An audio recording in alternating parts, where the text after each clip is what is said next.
Landscape है, बहुत ही सुंदर जगह है मंगोलिया। एक्चुअली बहुत ठंड जगह है और वहाँ पे बहुत सारे माउंटेन पाए जाते हैं जो बहुत ही फेमस है। लोग वहाँ पे ट्रैवल करना, अपना एडवेंचर के लिए जाना पसंद करते हैं। वहाँ का जो माउंटेन है वो है, जैसे कि फेमस माउंटेन है अल्टाई, खंगाई एंड खेंटी बोल के एक माउंटेन है। ये 3 माउंटेन रेंजेस है। तो जो आज का जो मिशन रिपोर्ट है वो वहीं से आया है, मंगोलिया। और ये एक आदमी के बारे में है जिसका नाम है बोल्ड बत्सुक। बोल्ड बत्सुक ये एक मंगोलियन है और ये एक्चुअली ये कहानी 1990 की है। जैसे उसके बारे में, जैसे उसने कैसे परमेश्वर को उसने अपना दिल दे दिया।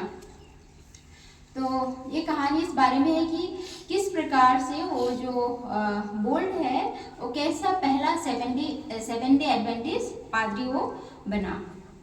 तो कहानी ऐसे शुरुआत होती है। मंगोलिया में उसने एक विश्वविद्यालय में उसने एडमिशन लिया जहाँ पे वो अंग्रेजी बोलना सीखना चाहता था।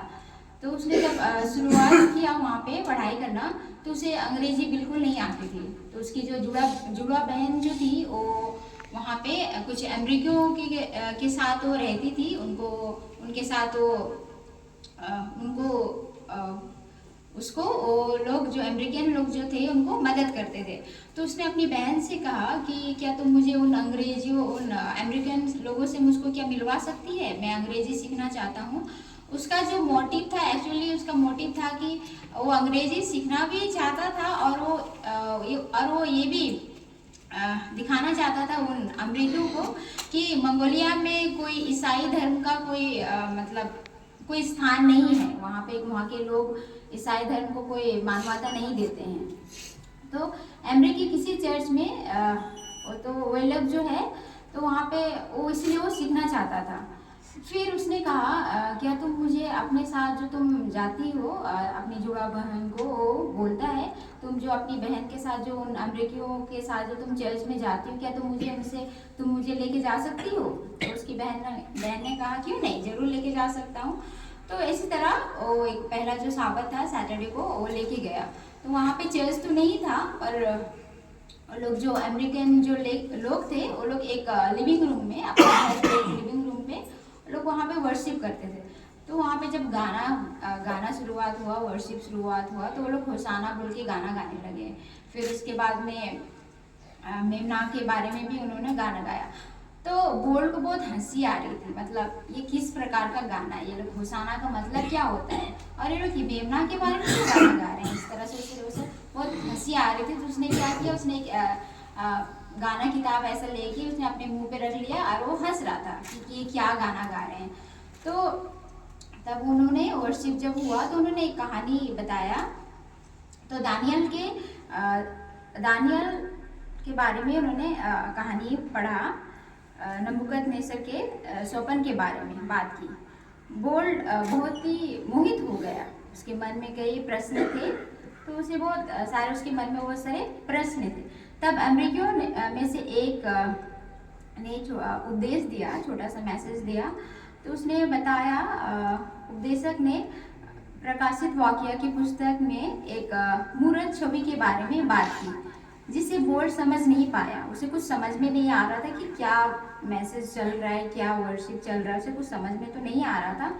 तो उपदेशक ने यीशु के वापस आने के बारे में बात की और बोल्ड ने सोचा वो कहाँ गया था। वापस परमेश्वर के वापस आने के बारे में वो लोग चर्चा कर रहे थे। तो वो सोचने लगा कि वो कहाँ गया है और उसे वापस आने की क्यों ज़रूरत है। तो ये वो सोचने लगा। फिर उसके बाद वर्शिप उनका जो चर्च खत्म हुआ, उसके बाद में वो दोपहर में सब लोग मिलके एक अनाथालय में गए बच्चों के साथ में। तो उस रात जब बोल्ड घर वापस आया तो उसे बहुत ही अच्छा लगा, मतलब उसका दिन बहुत ही अच्छा गुजरा उन एडवेंटिस्ट लोगों के साथ में। उसका दिन बहुत ही अच्छा गुजरा। तो बहुत बेसब्री से इंतजार करने लगा कि अगला सप्ताह कब आएगा, अगला साबत कब आएगा। तो बेसब्री से इंतजार करने लगा।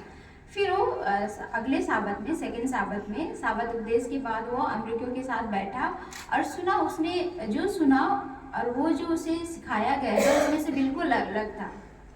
तो अमेरिकियों ने उत्पत्ति के लिए एक बाइबल खोली और सृष्टि की कहानी साझा की। बोल्ड को बहुत ही रुचिकार लगा। उसने एक लड़की के रूप में 2 साल तक उसने जो पारंपरिक उनका जो ट्रेडिशनल था उनका कल्चर वही वो जानता था। तो उसको ये नहीं मालूम था कि सृष्टि क्रिएशन उसे कुछ नहीं मालूम था। तो उसे वो बहुत ही अच्छा लगा जान के। और वो जो अपने एक टीचर के साथ वो 2 साल तक अध्ययन करता था, उसने उसके बारे में कभी इतना स्पष्ट रूप से कभी उसे कुछ नहीं बताया। तो उसे बहुत ही अच्छा लगा। तो इसी प्रकार से तो उसके जो प्रश्न के जो सवाल थे, उसने कितने सारे प्रश्न पूछे वहाँ पे जो अमेरिकन लोग थे उनके साथ सवाल कर रहा था। उसका सारा जवाब उसको बाइबल से वो जो अमेरिकन लोग थे उसे जवाब दे रहे थे। तो बोल्ड के पास कई प्रश्न थे और उसने पूछा और उसके जो प्रश्न के जवाब थे उसे मिला। तो जब उन्हें पता चला कि वह रूसी जानता है, उसे उतना अंग्रेजी तो नहीं आती थी पर उसे रूसी भाषा बहुत अच्छी तरह से आती थी। तो उसे जब अमेरिकन ने उनके लोगों ने उन्हें जाना कि इसे रूसी भाषा आती है, तो उसने एक बाइबल दिया। उस समय सिर्फ मंगोलिया भाषा में सिर्फ नए नियम में उपलब्ध थी बाइबल।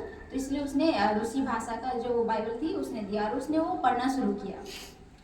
तो उसने पढ़ना शुरू किया और वो वचन को वो जानने लगा।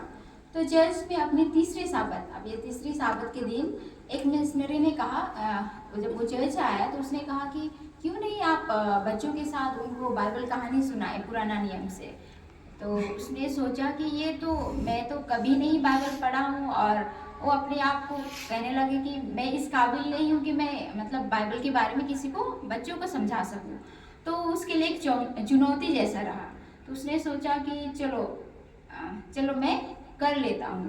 तो उसने प्रिपेयर करने शुरू कर दिया। उस सप्ताह उसने रूसी पुराने नियम को ध्यान से पढ़ा और मंगोलिया में नोट्स लिए। उसने मंगोलिया में नोट्स लिया स्टोरी का। फिर शुक्रवार को वह मिशनरियों के घर गया और वही चीज़ें सुन ली जिन्हें वह अगले दिन इस्तेमाल करने चाहता था। साबत के दिन उन्होंने हाउस चर्च में मंत्रमुग्ध छात्रों को मंगोलिया में पुराने नियम की कहानियाँ सुनाई। फिर बच्चों को उसने कहानियाँ सुनाई। घर पर बोल्ड बाइबल पढ़ता रहा और वो बाइबल पे अपना ध्यान लगाता रहा। वो बाइबल लगातार पढ़ने लगा और अपने सभी सवालों का जवाब उसे मिल गया। उसने ये सीखा कि परमेश्वर और शैतान असली हैं। उसने उत्पत्ति 3 में पढ़ा कि शैतान सांप के वेश में दुनिया में पाप और मृत्यु को लाया। उसने उत्पत्ति 3 में ये भी पढ़ा कि परमेश्वर ने मानव को बचाने के लिए एक योजना बनाई। उसने सीखा मृत्यु अंत नहीं है और जो लोग यीशु में विश्वास करते हैं उनके पास अनंत जीवन है।